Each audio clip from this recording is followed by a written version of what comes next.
Information and disinformation can make or break an election campaign, especially during a season of shaky political coalitions, poor service delivery and rampant corruption.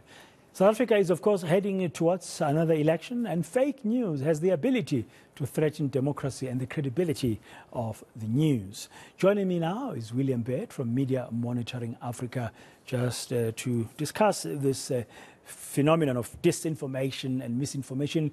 William, good afternoon. Thank you for joining us on today. I'm sure you know as well as I do that disinformation and misinformation has already been identified by forums like the World Economic Forum as one of the top risks of 2024 and even into 2025. I think it's the second highest global risk after the issues around climate change. How big is it a risk for us in this year of elections?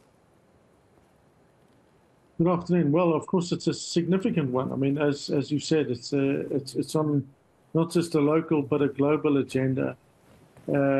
How big that risk is, I guess, is to be determined, because, of course, what we do know is that disinformation can just undermine democracy. It can undermine institutions, people's faith and belief in them.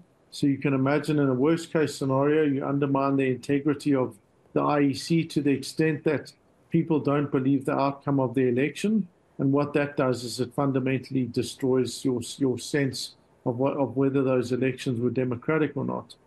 So it goes from that extreme to something in between, where you're getting people thinking, well, I'm not sure if I believe this person or that person. Individuals may lose their ability to make informed choices because they simply don't know who or what to believe.